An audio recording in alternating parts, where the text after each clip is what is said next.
سورۃ الصافات تفسیر ابن کثیر۔ الحمد للہ رب العالمین والصلاة والسلام على اشرف الانبیاء وسید المرسلین سیدنا محمد وعلى آلہ واصحابہ اجمعین۔ اللهم صل على سيدنا محمد وعلى آل سيدنا محمد كما صليت على إبراهيم وعلى آل إبراهيم في العالمين إنك حميد مجيد۔ أعوذ بالله من الشيطان الرجيم، بسم الله الرحمن الرحيم۔ وإن يونس لمن المرسلين إذ أبق إلى الفلك المشحون فساهم فكان من المدحضين فالتقمه الحوت وهو مليم فلولا أنه كان من المسبحين للبث في بطنه إلى يوم يبعثون فنبذناه بالعراء وهو سقيم وأنبتنا عليه شجرة من يقطين وأرسلناه إلى 100,000 أو يزيدون فآمنوا فمتعناهم إلى حين۔ قال المؤلف والمفسر رحمه الله تعالى أدام النفع بعلومه وعلومكم في الدارين آمين، إلى أن قال: وقد ورد في الحديث الذي سنورده إن شاء الله تعالى ما يدل على ذلك إن صح الخبر۔ وفي حديث أن ابن عباس تعرف إلى الله في الرخاء يعرفك في الشدة۔ اب مفسر رحمۃ اللہ علیہ فرماتے ہیں کہ اس کے بارے میں ایک حدیث پاک بھی ہے جو انشاءاللہ ہم ذکر کریں گے، اور اسی طرح حضرت ابن عباس نے بھی فرمایا کہ تم اللہ سے تعلق رکھو آسانی کے زمانے میں تاکہ میں تمہیں شدت میں یاد کریں، کیونکہ یہ قاعدہ ہے کہ فاذکرونی اذکرکم واشکروا لی ولا تکفرون۔ اللہ فرماتے ہیں تو بندہ تم مجھے یاد کرو تو میں تمہیں یاد کرتا ہوں۔ اسی طرح ایک حدیث میں آیا ہے، اللہ فرماتی ہیں اذا ذکرتنی فی نفسک فذکرتہ فی نفسی وَإِذَا ذَكَرْتَنِي فِي مَلَئٍ ذَكَرْتُهُ فِي مَلَئٍ خَيْرًا مِّن مَلَئِكَ أَوْ كَمَا قَالَ۔ اللہ پاک فرماتی ہیں میرے بندے جب تم مجھے اکیلے یاد کرتے ہو تو میں بھی تجھے یاد کرتا ہوں، اور جب تم مجھے کسی جماعت میں بیٹھ کے یاد کرتے ہو تو میں بھی تمہیں ملائکہ کی جماعت میں یاد کرتا ہوں، اور میرے ملائکہ کی جماعت جو ہے وہ تمہاری جماعت سے بلازم بہتر ہے۔ علماء فرماتے ہیں فاذکرنی اذکرکم، تم مجھے یاد کرو میں تمہیں یاد کرتا ہوں۔ فرماتے ہیں کہ یاد کرنے کا معنی یہ نہیں ہے کہ جیسے ہم کہیں کہ یا اللہ یا اللہ یا اللہ۔ اللہ بھی فرمائے میرے بندے، معنی یاد کرنے کا یہ ہے کہ میں تیری مشکلات دور کر دیتا ہوں، تیرے معاملات آسان کر دیتا ہوں، تیری مصیبتیں ٹال دیتا ہوں چونکہ تم مجھے یاد کرتے ہو۔ اس لیے حضرت ابن عباس نے فرمایا کہ جب اللہ خوشی دے، راحت دے، تندرستی دے، تم اللہ کو یاد کرو تاکہ وہ تمہیں شدت میں یاد کریں، وہ تمہیں دکھ میں یاد کریں اور تیری مدد فرمائیں۔ وقال ابن عباس رضی اللہ تعالی عنہما وسعید بن جبیر والضحاک وعطاء ابن الصائب والسدی والحسن وقتادہ رحمهم اللہ تعالی علیہم اجمعین فلولا انه كان من المسبحین یعنی المصلین۔ یہ حضرات فرماتی ہیں کہ اللہ نے فرمایا کہ اگر وہ نہ ہوتے میری تسبیح کرنے والے، وہ فرماتی ہیں کہ مسبحین کا معنی یہ ہے نماز پڑھنے والے، المصلین، کیونکہ لفظ تسبیح جو ہے یاد رکھیں کبھی ایک لفظ جو ہے کئی معنوں میں استعمال ہوتا ہے، اس لیے پھر علماء کا کام ہوتا ہے کہ اس کے سیاق کو سباق کو دیکھیں، کیونکہ لفظ ایک ہوتا ہے لیکن مختلف وجہ سے اللہ فرماتے ہیں ان اللہ وملائکتہ یصلون علی النبی یا ایھا الذین آمنوا صلوا علیہ وسلموا تسلیما اللہم صل علی سیدنا محمد وعلی آل سیدنا محمد وبارک وسلم. تو اس آیت میں آتا ہے کہ اللہ بھی اور اس کے ملائکہ بھی حضور پہ صلات بھیجتے ہیں، اور اللہ حکم دیتے ہیں ایمان والو تم بھی میرے مدنی پہ صلات و سلام بھیجا کرو. تو اب اللہ کا صلات بھیجنا، لفظ تو ایک ہے نا صلات، لیکن اللہ کا صلات بھیجنا رحمت فرمانا ہے، اور ملائکہ کا صلات بھیجنا جو ہے دعا کرنا ہے، اور بندے کا صلات بھیجنا جو ہے حضور پاک پہ درود و سلام پڑھنا ہے. لفظ ایک ہے لیکن ہر جگہ معنی اس کے شان کے مطابق ہوگا. اب دیکھیں لفظ فتنہ ہے، فتنے کا معنی فساد بھی ہے، فتنے کا معنی آزمائش بھی ہے، فتنے کا معنی مصیبت بھی ہے. والفتنۃ اشد من القتل. اسی طرح اللہ فرماتے ہیں قاتلوہم حتی لا تکون فتنہ، کافروں سے جہاد کرو تاکہ فتنہ ختم ہو جائے. اور اسی طرح قرآن کہتے ہیں وَلَقَدْ فَتَّنَّا سُلَيْمَانَ وَأَلْقَيْنَا عَلَى كُرْسِيِّهِ جَسَدًا ثُمَّ أَنَابَ. اللہ فرماتی ہیں تاکہ ہم نے سلمان کو فتنے میں ڈال. تو کیا مانا اللہ اپنے نبی کو فتنے میں ڈالتے ہیں؟ مانا آزمائش میں ڈالا، کہ وہاں جو ہے فتنہ بمانے آزمائش ہے. فتنہ کا معنی ہے آزمائش، کہ ہم نے سلیمان کو آزمائش میں ڈالا. تو اس لیے سیاق و سباق کے مطابق ترجمہ ہوگا. اس لیے لفظ تسبیح جو ہے قرآن میں کئی مقام پہ آیا ہے. اللہ فرماتے ہیں سبح للہ ما فی السماوات وما فی الارض. اسی طرح تھا یسبح للہ ما فی السماوات وما فی الارض. اسی طرح اللہ فرماتے ہیں وَإِن مِّن شَيْءٍ إِلَّا يُسَبِّحُ بِحَمْدِهِ وَلَٰكِن لَّا تَفْقَهُونَ تَسْبِيحَهُمْ. اسی طرح قرآن میں آتے سبحان الذی اسریٰ بعبدہ لیلا من المسجد الحرام الى المسجد الاقصى. اسی طرح آتے سبحان ربک رب العزة عما یصفون وسلام علی المرسلین والحمد للہ رب العالمین. اسی طرح قرآن نبی کو حکم دیتا ہے وسبح اسم ربک العظیم، کہیں حکم دیتی ہے سبح اسم ربک الاعلی، اور کہیں فرماتی ہے اللہ تبارک و تعالی اپنے نبی صلی اللہ علیہ وسلم سبح بحمد ربک وکن من الساجدین وَاعْبُدْ رَبَّكَ حَتَّى يَأْتِيَكَ الْيَقِينُ. اب ہر جگہ تسبیح ہے، ہر جگہ تسبیح ہے، لیکن تسبیح کے معنی اپنے اپنے مقام کے مطابق ہوں گے. ایک بندہ تسبیح کہتا ہے، ایک آسمان تسبیح کہتے ہیں، ایک انسان تسبیح کہتا ہے، ایک حیوان تسبیح کہتے ہیں، پہاڑ تسبیح کہتے ہیں. دنیا کی ہر چیز اللہ کی تسبیح بیان کرتی ہے. تو اس لیے ہمیشہ یاد رکھیں یہی وجہ ہوتی ہے کہ جن لوگوں کا اللہ کے قرآن پر عبور نہیں ہوتا ہے اور علوم قرآن پہ نظر نہیں ہوتی ہے، اصول تفسیر پہ نظر نہیں ہوتی ہے، معانی اور بلاغت پہ نظر نہیں ہوتی ہے، وہ ترجمے کے اندر تفسیروں کے اندر ٹھوکریں کھا جاتے ہیں. ایسے ترجمے کرتے ہیں جو بندے کو کفر تک پہنچا دیں، اللہ معاف کرے. اس لیے اللہ تبارک و تعالی نے فرمایا کہ میرا یونس میری تسبیح کرنے والا تھا فلولا انہ کان من المسبحین، اگر میری تسبیح کرنے والوں میں نہ ہوتا تو مچھلی کے پیٹ میں رہتا جب تک کہ دنیا کو میں قیامت والے دن کھڑا کر للبث فی بطنہ الی یوم یبعثون. اب مسبحین کا کیا معنی؟ بعض علماء نے فرمایا نماز پڑھنے والا، اور بعض علماء نے فرمایا کہ تسبیح رات میں تسبیح کرنے والا. سبحان اللہ و بحمدہ سبحان اللہ العظیم.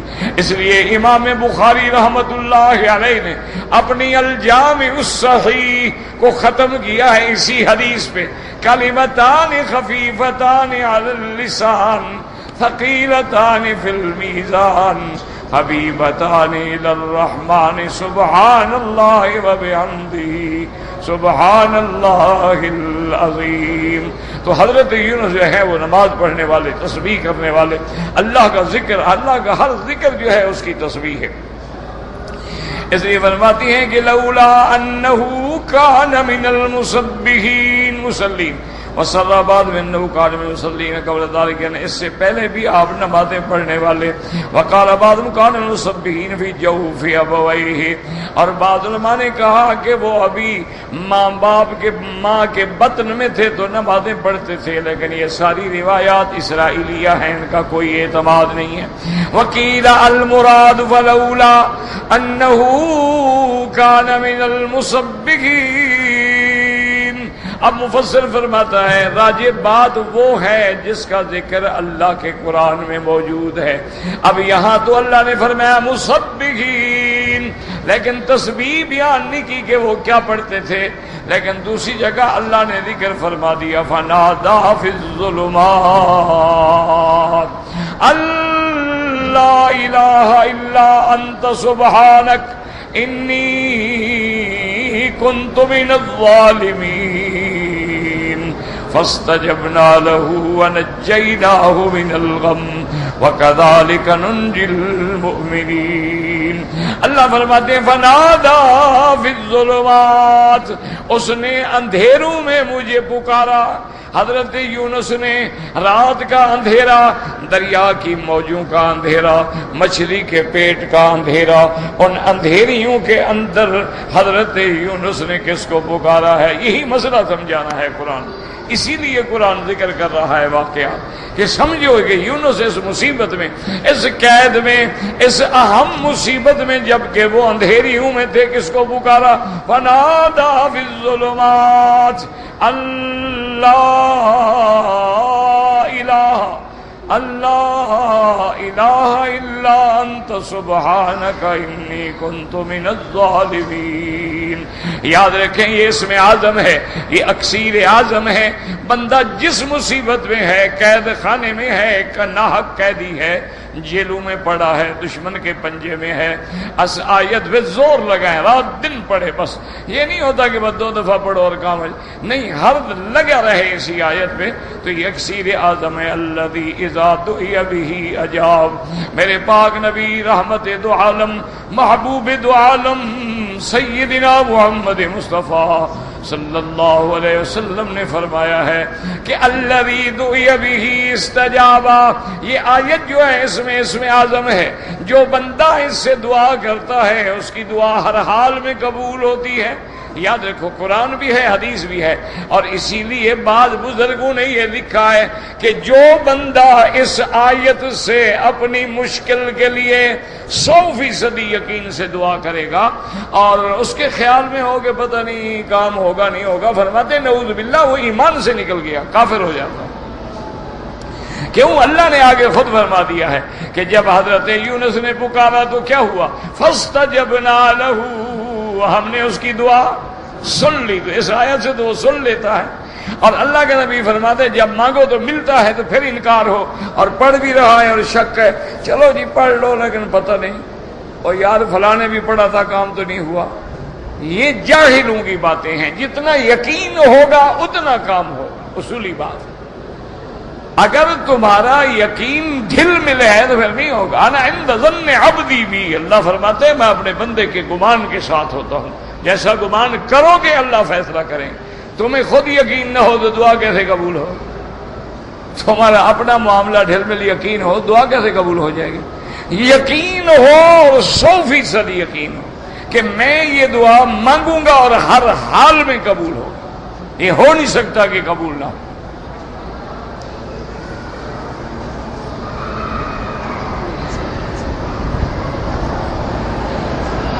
کیوں؟ آگے اللہ کا وعدہ ہے، فرماتے ہیں فاستجبنا لہ، ہم نے دعا سن لی، ونجیناہ من الغم، اور ہم نے اس غم سے اس کو نجات دی.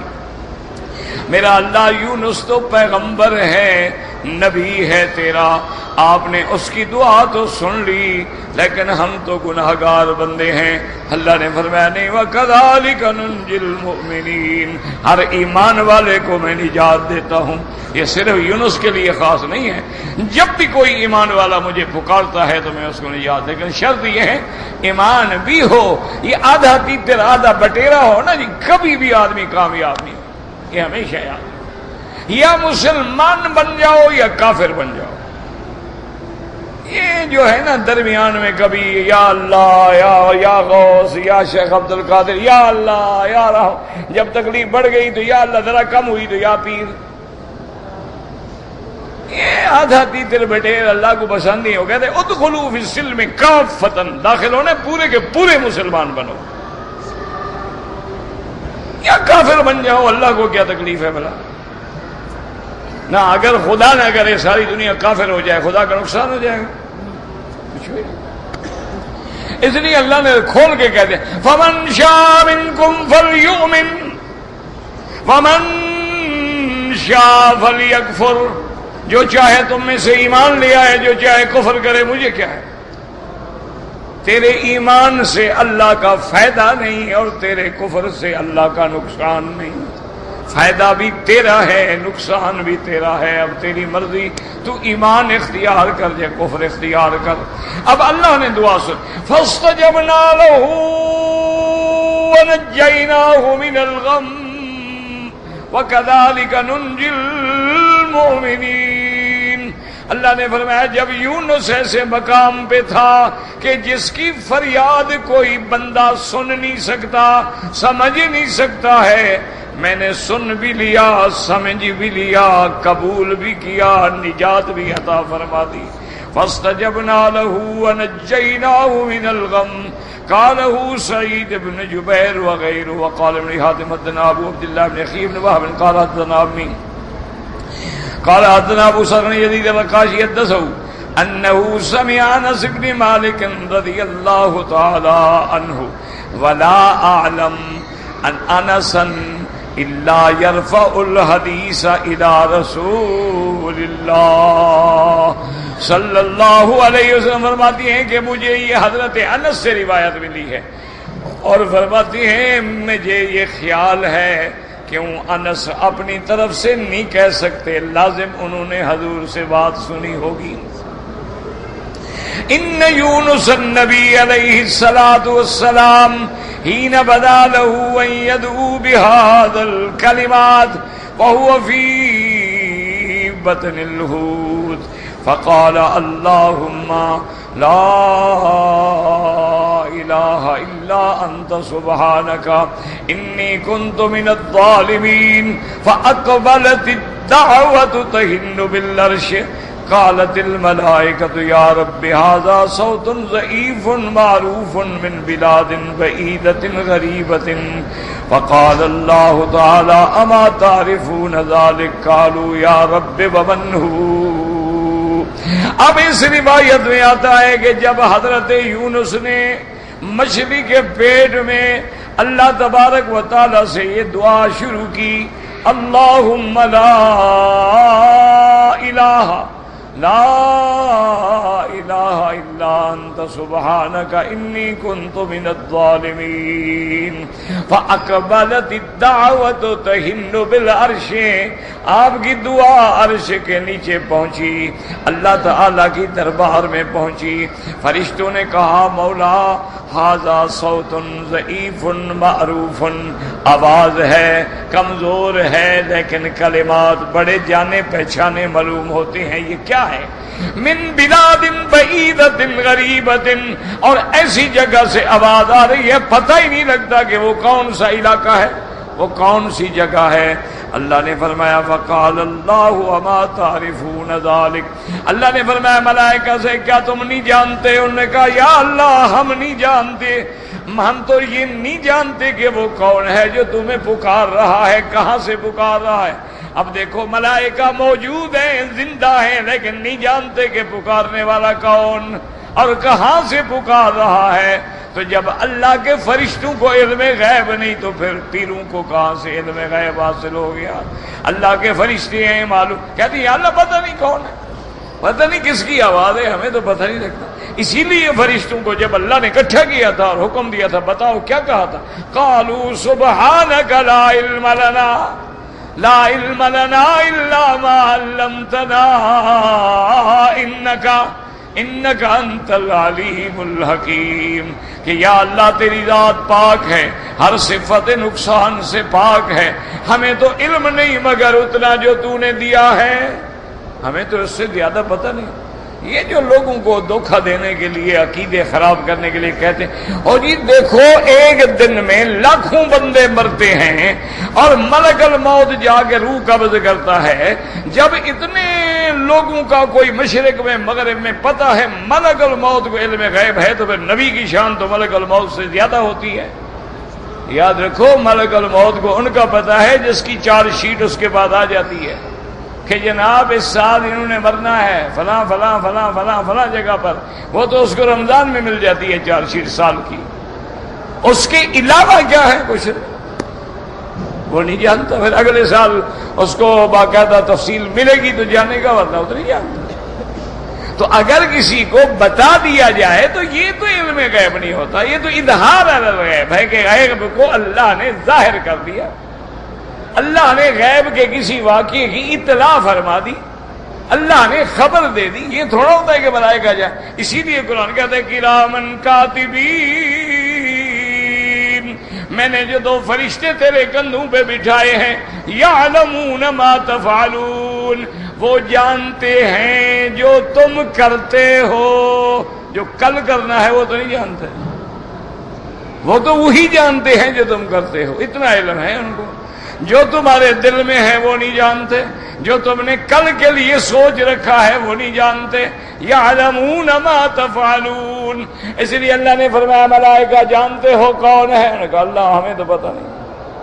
آواز ہے لیکن یہ بھی پتہ نہیں لگتا کہ کہاں سے آ رہی ہے. اس کی وجہ یہ عجیب تھی نا جی کہ حضرت یونس ہے مچھلی کے پیٹ میں، مچھلی کبھی ادھر جا رہی ہے کبھی ادھر جا رہی ہے کبھی ادھر جا رہی ہے کبھی ادھر جا رہی ہے. اب ملائکہ کو بھی پتہ نہیں لگتا کہ کہاں سے آواز آ رہی ہے. تو اللہ تبارک و تعالی نے فرمایا میرے ملائکہ تم نہیں جانتے لیکن میں تو جانتا ہوں. عبدی یونس، یہ میرا بندہ ہے، میرا نبی ہے یونس.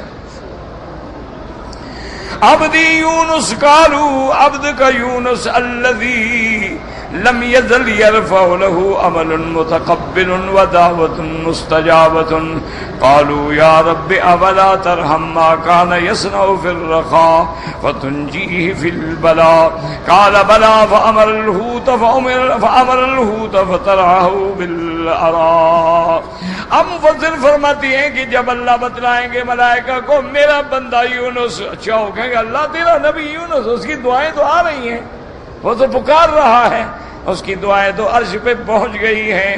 میرا اللہ وہ تو جب تندرست تھے، جب باہر تھے، جب آزاد تھے، ہر وقت تیری یاد میں رہتے تھے. اب اگر وہ مصیبت میں ہیں، بلا میں ہیں، آپ بھی مہربانی کر کے ان کی پکار کو سن لیں. اللہ فرماتے ہیں میں نے سن لیا ہے اس کی پکار کو. اللہ فرماتے ہیں پھر ہم نے حکم دیا مچھلی کو. حکم دینے کے بعد فرمایا فنبذناہ بالعراء وهو سقیم. مچھلی کو حکم دیا کہ دریا سے باہر نکال کے میرے یونس کو پہنچاؤ باہر. اس نے آ کے باہر کے میدان میں اتارا. وروا ابن جریر یونس وابن ابي آدم قال ابو صخر انه زياد واخبرني ابن سعيد وحدث هذا الحديث انه سمع ابا هريره رضي الله عنه يقول طرح بالعراء وأنبت الله عز وجل عليه اليقطينة قلنا يا أبا هريرة وما اليقطينة قال شجرة الدباء. اب فرماتی ہیں کہ حضرت کو جب میدان میں ڈالا گیا اللہ نے وہاں ان کے اوپر یقطینہ، اللہ نے بیل والی ایک چیز ان کے اوپر سائے کے لیے پیدا کی. صحابی کہتے ہیں ہم نے حضرت ابو ہریرہ سے پوچھا کہ وہ یقطینہ کیا چیز ہے؟ آپ نے فرمایا وہ شجرۃ الدباء، وہ کدو کا درخت ہے. یہ سارے اقوال پرانے کتابوں سے ہیں. آپ کے ہاں کدو کے درخت ہوتے ہیں؟ نہیں، آپ نے کبھی دیکھا ہے کدو کا درخت؟ بات یاد رکھیں، سمجھا کریں، وہ ایک لطیفہ ہے نا کہ ایک بندہ بیر کے درخت کے نیچے سو رہا تھا، بیری کسی بیری کے نیچے، اوپر سے بیر جو ٹوٹا نا تو اس کے منہ پہ لگا، اٹھایا، اس نے دیکھا، چلو یار کیا ہے۔ پھر آگے جب گیا تو دیکھا کہ جناب بڑی بڑی بیلیں پڑی ہیں، اور کسی کو کدو لگے ہیں، کسی کو خربوزے لگے ہیں، کسی کو بڑے بڑے تربوز لگے ہوئے ہیں، اور مختلف چیزیں ہیں۔ کہنے لگا اللہ میاں، ہاں یہ پہلے دیکھا، کہنے لگا اللہ میاں عجیب بات ہے کہ یہ بڑی بڑی چیزیں وہ نیچے پڑی ہوئی ہیں اور چھوٹے سے بیری جو ہیں وہ اوپر ہیں۔ پھر کسی نے کہا بدبخت، وہ تو بیر اوپر سے گرا تھا، یہ بڑی بلا اوپر سے گزرتی تو تیرا کیا حال ہوتا۔ تو یہ اللہ کا نظام ہے، جس کو چاہے اوپر رکھے، جس کو چاہے بغیر اس کے رکھے۔ تو بہرحال یہ آتا ہے کہ ایک درخت اگایا گیا، اس پہ ایک بیل بھی چڑھا دی گئی تاکہ وہ اس کا سایہ جو ہے وہ گھنا ہو جائے۔ وہ اللہ عالم کیا تھا، بہرحال انہوں نے نسبت کی ہے حضرت ابی ہریرہ کی طرف کہ وہ جو ہے دبا کا درخت تھا۔ اب فرماتے ہیں قال ابو ہریرہ رضی اللہ عنہ وحی اللہ له عربیۃ وحشیۃ تاکل من شعائش الارض وقال شعائش الارض قال وتفتح علیہ وتربیہ من لبنها كل شیۃ وبکرۃ حتى نبت وقال يستدمي ذلك بیتا من شعره وهو۔ حضرت ابو ہریرہ فرماتے ہیں کہ اللہ نے ایک ہرنی وحشیہ جنگل کے رہنے والی کو حکم دیا، وہ سارا دن گھاس چرتی، مختلف چیزیں کھاتی، اور حضرت یونس کو آ کے دودھ پلایا کرتی تھی، صبح و شام دودھ پلاتی، حتیٰ کہ ایسا ایسا حضرت یونس جو تھے وہ ٹھیک ہو گئے۔ فَأَنبَتَ يَقْطِينًا عَلَيْهِ بِرَحْمَةٍ مِّنَ اللَّهِ لَوْلَا اللَّهُ أَلْقَىٰ ظَاهِرًا۔ جیسے امیت بن سلط کہتے ہیں اللہ نے سائے کے لیے یقطین کا درخت پیدا فرما دیا، یہ اللہ کی رحمت ہے، ورنہ تو حضرت دھوپ کے اندر جل جاتے۔ وقد تقدم حدیث ابی ہریرہ رضی اللہ عنہ مسندا مرفوعا فی تفسیر سورۃ الانبیاء وقال تعالی فنبذناه بالعراء وهو سقیم فنبذناه القيناه بالعراء قال ابن عباس رضی اللہ عنہما وغیرہ الارض التي ليس فيها نبت ولا بناء قيل على جانب الدجلة وقيل بأرض اليمن والله اعلم۔ ارا کہتی ہیں چٹیل میدان، جہاں درخت بھی نہ ہو، کوئی بنا بھی نہ ہو، کوئی عمارت بھی نہ ہو۔ اب یہ کون سی جگہ تھی؟ بعض کہتے ہیں دجلہ کے کنارے تھا، بعض کہتے ہیں نہیں یمن کے کنارے کسی دریا کے کنارے پہ تھے، لیکن اللہ جانتے ہیں۔ اب فرماتے ہیں سقیم مانا ضعیف البدن، سقیم مانا کمزور ہو گئے، وہ مچھلی کے پیٹ میں رہے نا جی۔ قال ابو مسعود القحیۃ الفرق لیس علیہ ریش، آپ نے فرمایا جیسے مرغی کا بچہ پیدا ہوتا ہے اس پہ کوئی پر نہیں ہوتے، بالکل گوشت کا ایسے بن گئے کہ حضرت کی بالکل کمزوری ہو گئی۔ وقال سبی کحیۃ الصبی حین یولد وهو المنفوس، کہ جیسے بچہ ماں کے پیٹ سے پیدا ہوتا ہے ایسے کمزور ہو گئے۔ وقاله ابن عباس رضی اللہ عنہما وابن زید ایضا وانبتنا علیہ شجرۃ من یقطین۔ قال ابن مسعود وابن عباس رضی اللہ عنہم ومجاہد وقتادہ وإكرمة وسعید جبیر ووهب بن نبہ وہلال بن اسحاق وعبد اللہ بن طاووس والسدی وقتادہ والضحاک وعطاء الخراسانی وغیر واحد قالوا كلهم الیقطین هو القرع، یعنی وہی کدو۔ وقال شیخ القاضی ایوب سمع كل شجرۃ لا ساق لها۔ حضرت سعید ابن جبیر فرماتے ہیں کہ ہر وہ درخت جس کی تنہ نہ ہو، زمین پہ پڑا ہو، اس کو یقطین کہتے ہیں، چاہے وہ کوئی چیز بھی ہو، یعنی بیل ہو زمین پہ پڑی ہے لیکن اس کا تنا کوئی نہیں۔ فَفِي رِوَايَةٍ أَنَّ كُلُّ شَجَرٍ تَهْلَكُ مِنْ عَامِهَا فَهِيَ مِنَ الْيَقْطِينِ۔ انہوں نے فرمایا کہ ہر وہ چیز جو ایک سال میں اجڑ جائے، ختم ہو جائے، وہ یقطین ہوتی ہے، یعنی وہ قائم نہیں رہتا، بس ہوا سال گزرا ختم ہو گئی۔ فَذَكَرَ بَعْضُهُمْ فِي الْفَرْعِ فَوَائِدٌ مِنْهَا، صراط نباته وتذليل بركه لكبره ونومته وأنه لا يقربها الضباب وجودة تغذية ثمره وأنه يؤكل نيا مطبوخا بلبه وقشره أيضا وقد ثبت أن رسول الله صلى الله عليه وسلم كان يحب الدباء ويتبع من حواشي صفاته. اب مفسر فرماتے ہیں ایک تو وہ جلدی پیدا ہوتی ہے، دوسرے اس کے اوراق جو ہیں وہ بڑے بڑے اور نرم ہوتے ہیں اور مکھیاں بھی اس کے قریب نہیں جاتی ہیں اور اس کی غذا جو ہے بڑی بھرپور ہوتی ہے. وہ کچا بھی کھایا جاتا ہے، پکا کے بھی کھایا جاتا ہے، بلبہی وقشرہی اندر سے مادہ نکال کے بھی کھاتے ہیں، چھلکے کے ساتھ بھی کھایا جاتا ہے. وقد ثبت ان رسول اللہ صلی اللہ علیہ وسلم کان یحب الدباء، حضور پاک کو بھی دبا پسند تھا. قدو ویتتبع من حواشی صفاتے، اور آپ اگر سالن میں ہوتا تو کنارے سے ڈھونڈ ڈھونڈ کے بھی استعمال فرماتے تھے. وقوله تعالی وارسلناه الى 100,000 او يزيدون، اللہ نے فرمایا پھر ہم نے آپ کو صحت بھی دی، تندرستی بھی دی، اور پھر آپ کو ہم نے بھیجا ایک ایسی بستی میں جس کی تعداد جو ہے 1,00,000 تھی یا زیادہ. وروا شاعر استنباط رضی اللہ عنہ انه قال انما كان لسان يونس بعد ما نبذه الحوت. اس لیے ایک قول یہ بھی ہے کہ حضرت کو نبوت ملی بعد میں جب مچھلی کے پیٹ سے نکلے. رواه ابن جرير حدثني الحارث قال حدثنا ابو هلال شهر به وقال ابن مجاهد ارسل اليهم قبل ان يلتقمه الحوت. وہ فرماتی ہیں کہ نہیں، حوت مچھلی کے پیٹ سے پہلے بھی نبی تھے، بعد میں بھی نبی تھے. قلت ولا مانع ان يكون الذين اسلموا اولا نظر بالعود اليهم بعد خروجهم من الحوت تقوه كلهم وامنوا به.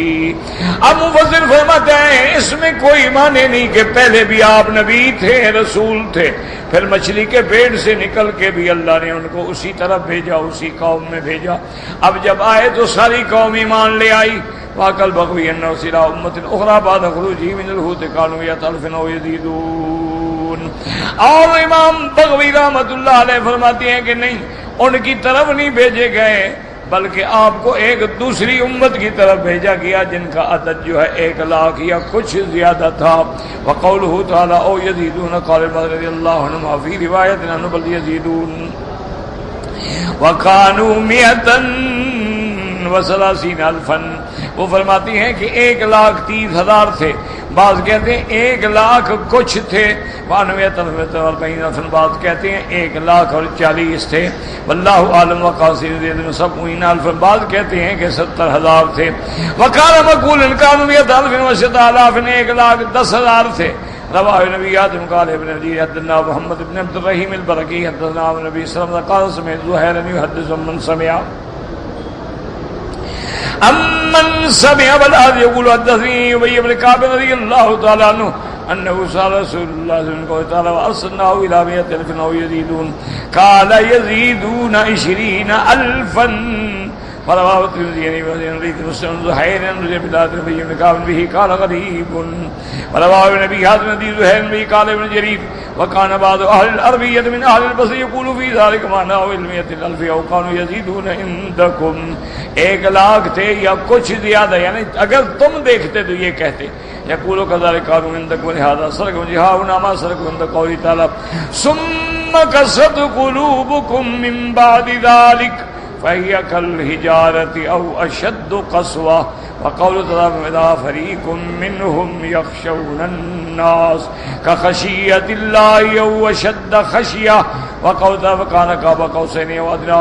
المراد ليس أنكس من ذلك بل أزيد. وقول تعالى فآمنوا فمتعناهم إلى حين فآمن هؤلاء القوم الذين أسلموا يونس جميعا. جب حضرت یونس آئے تو سب کے سب جو تھے وہ ایمان لے آئے. فمتعناهم إلى حين، پھر اللہ فرماتی ہم نے ان کو مہلت دی ایک وقت مقرر تک. الی وقت اجلہم کقولی جل فلولا كانت قرية آمنت فنفعها إيمانها إلا قوم يونس لما آمنوا وكشفنا عنهم عذاب الخزي عذاب الخزي فی الحیات الدنیا ومتعناہم الی حین. اللہ نے پھر ان کو ایمان لانے کی وجہ سے جو ان کی زندگی کے دن مقرر تھے اتنی دیر تک مہلت عطا فرما دی. واللہ اعلم.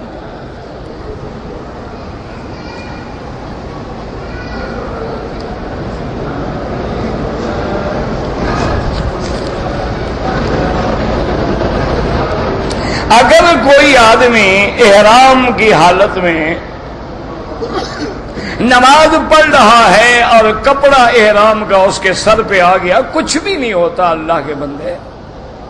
ماننا یہ ہے کہ احرام کی حالت میں آمدن سر پہ کپڑا نہ پہنا. یہ مانا تھوڑا ہوا سے اڑے آ گیا، بھول کے رکھ لیا، پھر یاد آیا اتار دیا، کچھ بھی نہیں ہوتا. مقصد یہ ہے کہ احرام کی حالت میں مرد کے لیے سر ننگا رکھنا ضروری ہے کہ آمدن پگڑی نہ باندھے، آمدن ٹوپی نہ پہنے، آمدن اس کپڑے کو سر پہ نہ باندھے، آمدن سر پہ ڈال کے نہ سوئے. اتفاق سے آ گیا، ہوا سے اڑ کے آ گیا، گر گیا، کچھ بھی نہیں ہوتا.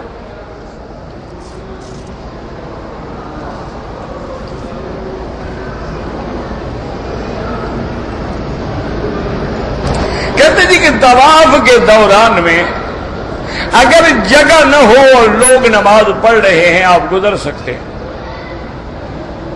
اصولی بات یاد رکھو کہ ہر نمازی کا یہ لازم ہے کہ نماز پڑھ کے تسبیحات کرے، بیٹھا رہے. اگر طواف کی جگہ پہ ہے تو فوراً اٹھ کے پیچھے چلا جائے کہ وہ طائفین کا حق ہے. اور اللہ نے طواف والوں کا حق جو ہے وہ نماز پڑھنے والوں سے زیادہ رکھا ہے. دیکھیں سارے قرآن میں دیکھ اللہ فرماتے ہیں ہم نے ابراہیم کو حکم دیا وَطَهِّرْ بَيْتِيَ لِلطَّائِفِينَ وَالْعَاكِفِينَ. تو طائفین کا حکم مقدم ہے، عاکفین کا حکم جو ہے وہ مؤخر ہے. لہذا یہ بہت بڑی غلطی ہوتی ہے. ہمارے بھائی سلام پھر کے وہی سنتیں شروع کر دیتے ہیں، انتہائی زیادتی.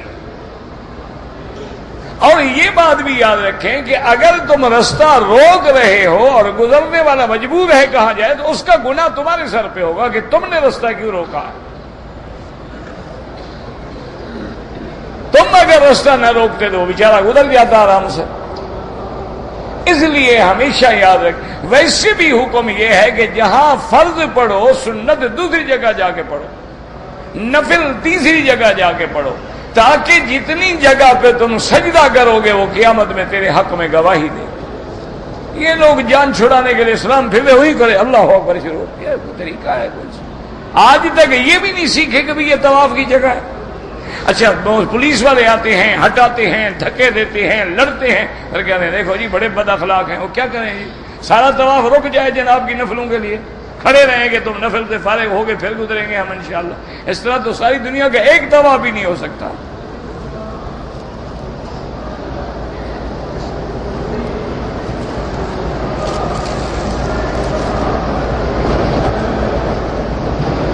اگر احرام کی حالت میں نے ایسا چپل پہنا کہ میری ہڈی جو تھی چھپ گئی، کچھ بھی نہیں ہوتا. افضل یہ ہے کہ یہ دونوں ٹخنے بھی ظاہر ہوں اور اوپر کی ہڈی بھی ظاہر ہو، چونکہ امام ابو حنیفہ اس کو بھی کعب میں شامل کرتے ہیں. لیکن اگر نہیں ہے تو کوئی بات نہیں، چھپ گیا تو چھپ گیا.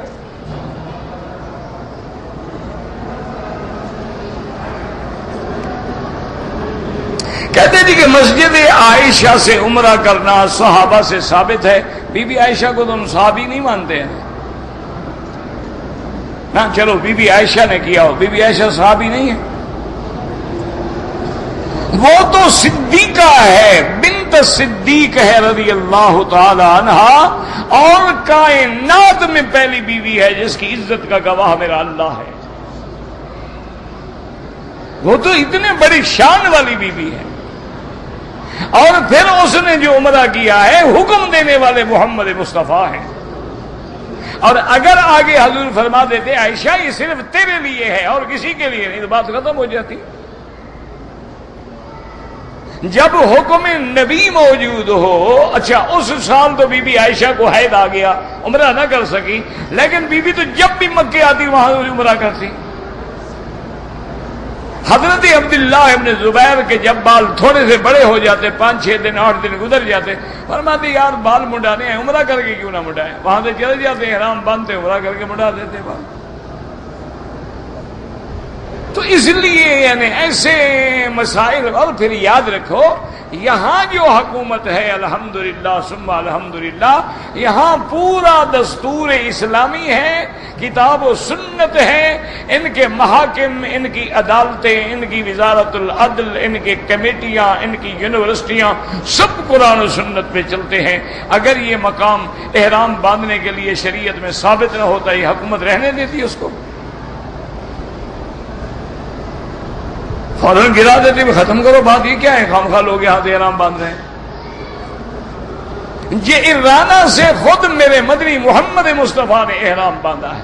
اختلاف کیا ہے یاد رکھو، امام ابو حنیفہ، امام شافعی فرماتے ہیں کہ جتنے مرضی آئے عمرے کرو، جیرانہ سے یا مسجد عائشہ سے، نفلی عبادت ہے، کرو تمہاری مرضی، نہ کرو تمہاری مرضی۔ امام احمد ابن حنبل فرماتے ہیں کہ کسی کا عمرہ رہ گیا ہے وہ کر لے، کوئی عورت حیض کی وجہ سے نہیں کر سکی وہ کر لے۔ اچھا کبھی اہل مکہ نے عمرہ کرنا ہے تو وہ بھی لازماً باہر نکل کے عمرہ کر لے، لیکن وہ کہتے ہیں کہ بلا وجہ بغیر عذر کے کرنے کی ضرورت نہیں ہے۔ بس فرق اتنا ہے، یہ تو کوئی نہیں کہتا کہ وہاں پہ عمرہ ہی نہیں ہوتا۔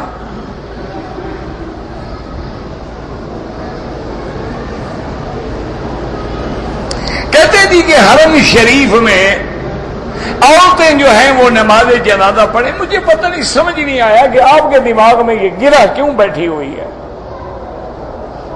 بھائی فرض نماز عورتیں پڑھتی ہیں وہ ہو جاتی ہے، فرض کفایہ نہیں ہوتا۔ عجیب بات ہے، یعنی غسل تو ہو جاتا ہے لیکن وضو نہیں ہوتا۔ یہ عجیب منطق ہے، پتہ نہیں کہاں کا عقل ہے، کن لوگوں نے تمہارے دماغ میں بھر دیا ہے۔ مشکل یہ ہے کہ مسئلہ سمجھتے نہیں۔ معنی یہ ہے کہ عورتوں کو جنازہ پڑھنے کے لیے گھر سے آنے کی اجازت نہیں ہے۔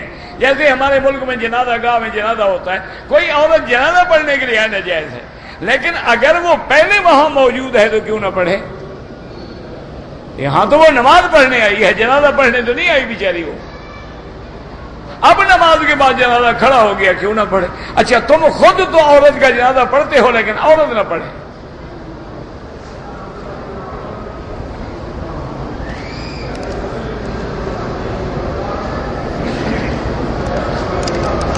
کہتے جی کہ کچھ لوگوں نے اپنے ملک کے ایئرپورٹ پر احرام باندھ لیا، فلائٹ لیٹ ہو گئی، احرام کھول دیا۔ بچوں کا کھیل ہے نا، جب چاہا باندھ لیا، جب چاہا کھول دیا۔ یاد رکھو کہ اگر انہوں نے 2 رکعات سنت پڑھ کے احرام باندھ کے لبیک پڑھ لیا تھا، اب احرام نہیں کھول سکتے جب تک مکے میں دم نہ بھیجے۔ یہ کوئی مذاق ہے کہ جب چاہو احرام باندھ لو؟ یہ چادریں ہیں جوگیوں کی کہ جب چاہا باندھ لی، جب چاہا پھینک دی۔ اب انہوں نے چونکہ احرام کھول دیا ہے لہذا دم ادا کرے، مکے میں ہر آدمی ایک بکری لے کے ذبح کرے اور غریبوں کو تقسیم کرے۔ پھر چونکہ احرام باندھ کے آگے عمرہ ہو گیا، لیکن پہلا جو احرام کھول دیا ہے اس کے کھولنے کا اور لباس پہننے کی وجہ سے دم پڑ گئی۔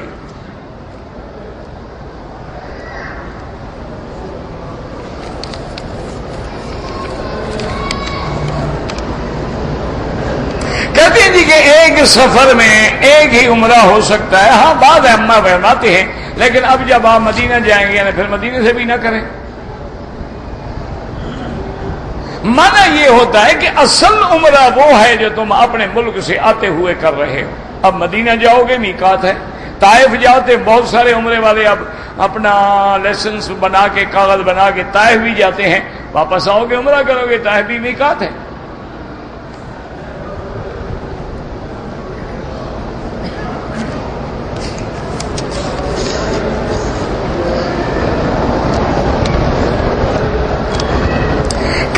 کہ تبلیغ والے کہتے ہیں کہ لیلۃ القدر کی رات میں عبادت کرنے سے تبلیغ میں ثواب زیادہ ہے۔ پہلی بات تو یہ ہے کہ ہر جماعت کا میں نے ٹھیکہ لیا ہوا ہے کہ ان کی طرف سے جواب دوں۔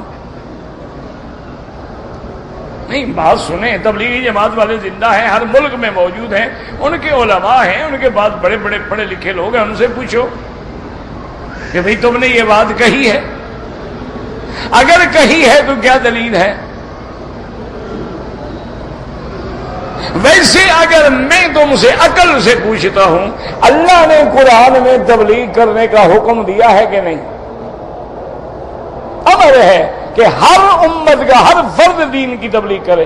کنتم خیر امت اخرجت للناس تأمرون بالمعروف وتنہون عن المنکر تواصوا بالحق وتواصوا بالصبر یا ایھا الرسول بلغ ما انزل الیک من ربک۔ ایک آدمی لیلۃ القدر میں عشاء کی نماز پڑھ کے، تراویح پڑھ کے سو گیا، فجر کی نماز میں آیا تو کوئی گناہ نہیں، کیوں؟ کوئی حکم تو نہیں ہے نا کہ ساری رات جاگو۔ ہاں یہ ہے کہ وہ رات بڑی فضیلت والی ہے، اللہ توفیق دے۔ بلکہ حضور نے فرمایا جو عشاء اور تراویح جماعت سے پڑھے، فجر کی نماز جماعت سے پڑھے، اس کو لیلۃ القدر میں فقط اخذ بحظ وافر، بہت بڑا حصہ لے گیا۔ اچھا، ایک آدمی نماز پڑھ کے سو گیا، لیکن ایک آدمی دین کی تبلیغ میں مصروف ہے، تو اس میں کوئی شک نہیں کہ وہ زیادہ ثواب ہے، یہ کوئی شبہ ہے؟ کیوں؟ اس کام کا تو حکم ہے، یہاں ساری رات جاگنے کا حکم نہیں ہے۔ بات تم نہیں سمجھتے ہو، اعتراض کر دیتے ہو۔ اعتراض کرنا آسان ہے، بات سمجھنے میں محنت کرنی پڑتی ہے۔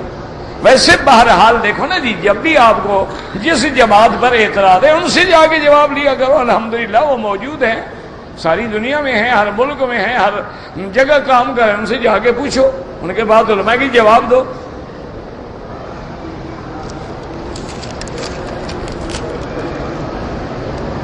زمزم میں اگر کوئی آدمی کھانا پکائے یا چائے پکائے کوئی حرج نہیں۔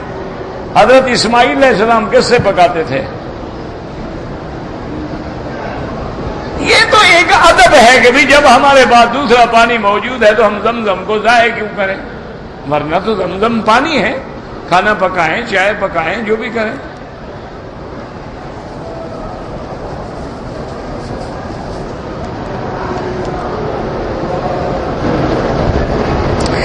آدمی نے طواف کے 2 یا 3 چکر کیے، پھر طواف چھوڑ دیا، اب طواف کرنا اس پہ واجب ہو گیا ہے۔ یاد رکھو، طواف نفلی عبادت ہے، لیکن جب شروع کر دو اب پورا کرنا واجب ہو گیا ہے۔ اب لازماً وہ بندہ طواف دہرائے کہ یا اللہ جو میں نے چھوڑا تھا اس کے بدلے میں کر رہا ہوں۔ صفا مروہ کے بعد نفل پڑھنے کا کوئی حکم نہیں۔ ویسے ہماری قوم جو ہے نا، ہے بڑی مزیدار قوم، نہ پڑھیں تو فرض نماز نہ پڑھیں، فکر کریں تو وہ صفا مروہ کے بعد کی 2 رکعتوں کا فکر کھا رہا ہے بندے کو۔ یاد رکھو، ساری رات تہجد پڑھو اور فجر کی نماز جماعت سے نہ پڑھو، اس رات کے جاگنے کا دھیلے کے برابر بھی ثواب نہیں۔ اس سے بہتر ہے کہ ساری رات سو جاؤ اور فجر کی نماز جماعت سے پڑھو۔ یہاں طواف پہ زور ہے، پھر صبح کی نماز میں سو جاتے ہیں، اور جی رات بڑے طواف کیے تھے، تھک گئے تو پھر ہم سو گئے، تم نعوذ باللہ سارا ثواب بھی برباد، گناہ بھی لازم۔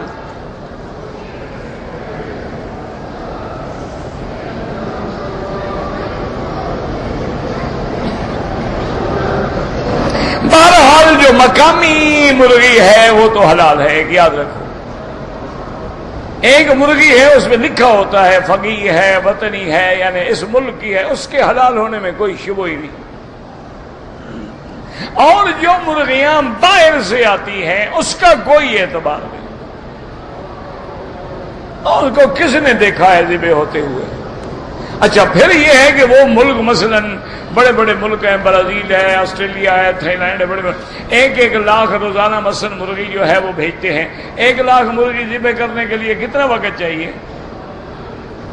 وہ تو بس مشین ہے، چل رہی ہے، پٹا ہے چل رہا ہے، ٹھک ٹھک ہو رہا ہے، فی امان اللہ، السلام علیکم۔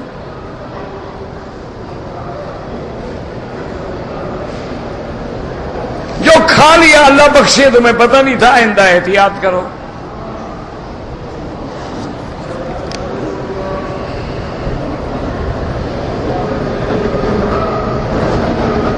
ہاں جماعت کے ساتھ جائیں، تبلیغ کریں، دین کا کام کریں، خود تربیت کریں. میں نے یہ تو منع نہیں کیا تھا کہ اور نہ کرو. میں نے تو آپ کو اپنا ایک تجربہ بتایا تھا کہ اب اصلاح کا طریقہ یہی ہے کہ نماز پڑھو، فرائض پڑھو، عقیدہ صحیح رکھو، اور اس کے بعد یہ ہے قرآن کی تلاوت کرو. اسی قرآن میں تو حکم ہے تبلیغ کرو، تو پھر تبلیغ کیوں نہ کرو؟ کرو، بالکل کرو.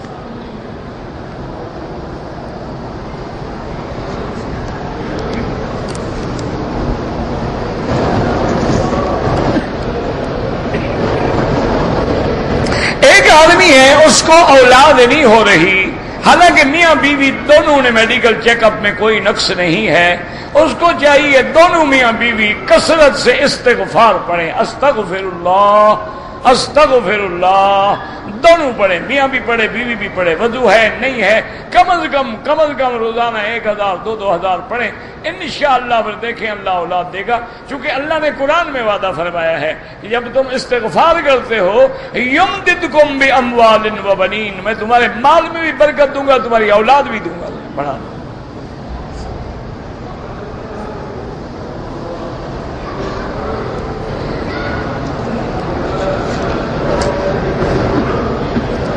ستائیس رجب کی رات میں نہ عبادت ثابت ہے، نہ جاگنا ثابت ہے، نہ جاگنے کا کوئی حکم ہے شریعت میں. اور یہ بھی کوئی دلیل نہیں ہے ہمارے پاس کہ معراج 27 رجب کو ہوا تھا. یہ بھی ایک عام بات ہے.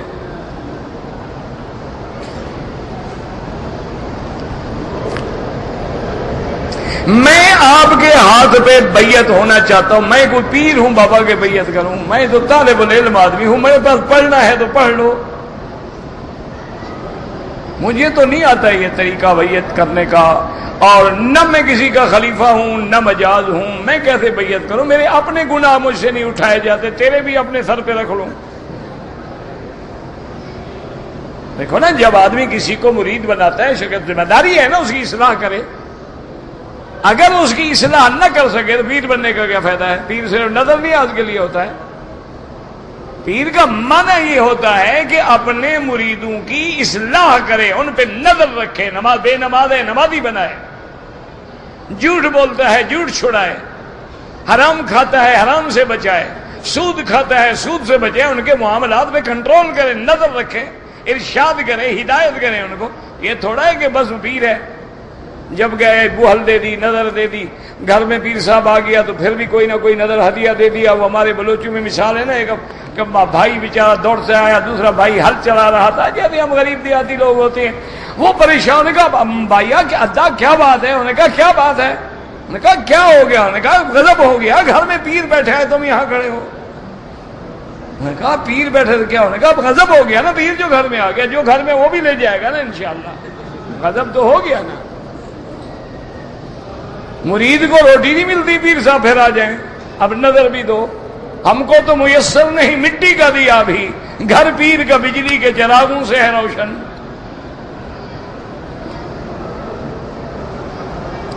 بابا کوئی بزرگ دیکھو، اللہ والا دیکھو، اس کی بیعت کرو. میں گناہ گار آدمی ہوں، میں اپنے گناہ مجھ سے نہیں اٹھائے جاتے. تم اپنی گٹھڑی تو میرے سر پہ نہ رکھو نا.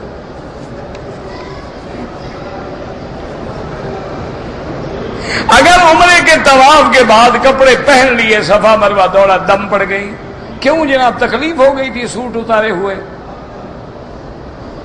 پتہ نہیں کیا ان کو تکلیف ہے. یعنی طواف کر کے کپڑے پہن کے پھر حضرت صفا دوڑا ہے.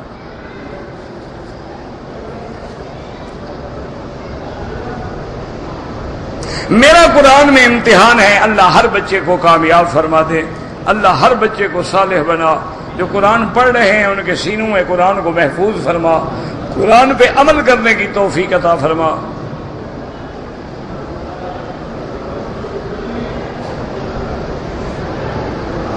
میرے خیال آیا کہ شاید مجھے احترام ہو گیا ہے. میں نے کپڑے چیک کیے تو کچھ نہیں تھا. ٹھیک ہے، کوئی حال نہیں.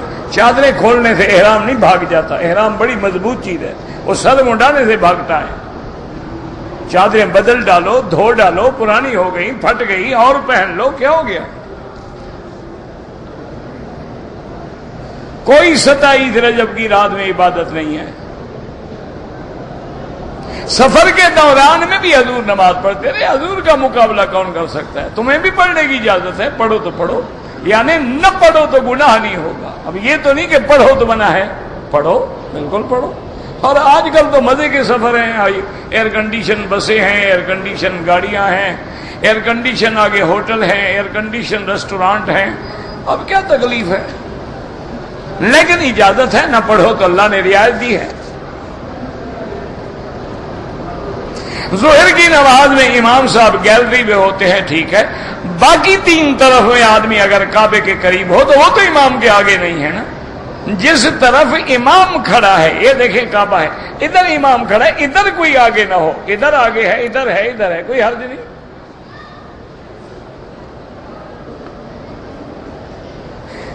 ایک آدمی نے طواف کیا، صفا مروہ بھی نہیں دوڑا، سر بھی نہیں مڑا. ماشاءاللہ، سر بھی مڑاؤ، ایک بکری دم بھی ادا کرو. یہ مسئلے پہلے پوچھ کے، عمرے سے پہلے پوچھ لو تو کیوں غلطی ہو.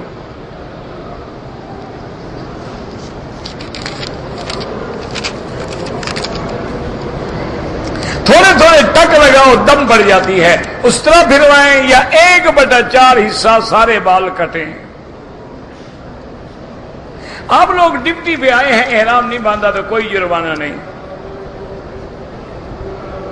اگر کوئی آدمی سود پہ قرضہ لے کے آتا ہے، لعنت ہے قرضہ لینا. لینا بھی لعنت، دینا بھی لعنت، لکھنا بھی لعنت، کھلانا بھی لعنت، گواہی دینا بھی لعنت.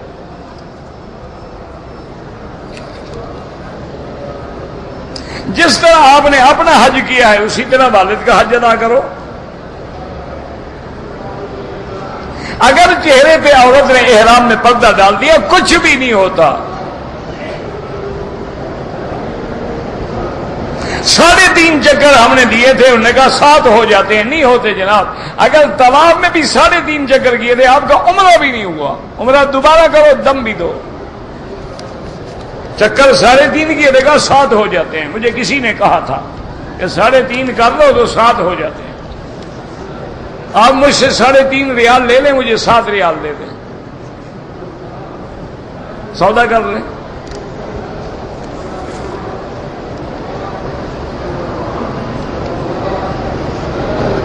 بہرحال عورت کو حالت احرام میں غیر محرم سامنے ہو تو کپڑا ڈال لے. نقاب نہیں ڈال سکتی کہ باندھ کے رکھے چہرے کو. نقاب ڈالا ہے، دم پڑ گئی. بہرحال نقاب نہیں ڈال سکتی احرام میں. ایسے گھونگھٹ نکال لے، کپڑا آگے لٹکتا رہے، پردہ بھی رہے، منہ کو بھی نہ لگے.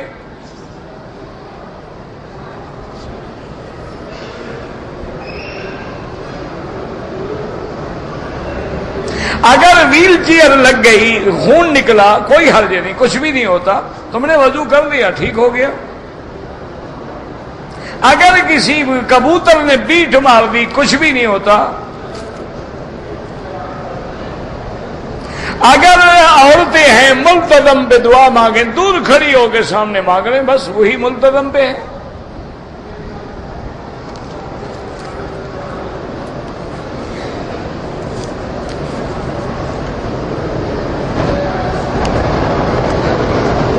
میرے بہنوئی فوت ہو گئے، اللہ مغفرت کرے.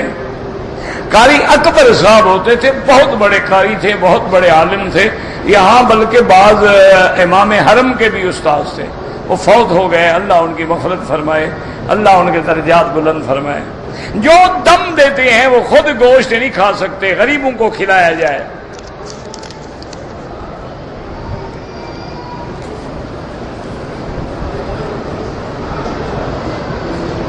بہرحال عورتوں اور مردوں کے اختلاط کو روکنے کے لیے کوشش تو کرتے ہیں، لیکن ہر آدمی خود احتیاط کرے.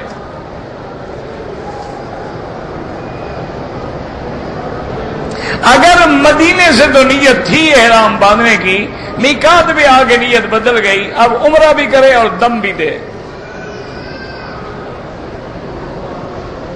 فجر کی نماز 5:30 بجے ادا کی، نماز ہو گئی، ہاں ہو گئی.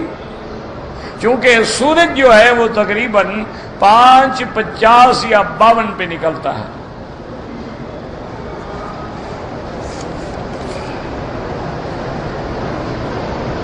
بہرحال میرا مقصد یہ ہے میری بیٹی کہ احرام میں عورت کا چہرہ کھلا ہو. مرد سامنے ہوتے ہیں، کپڑا لٹکا لے، بس موٹی بات ہے.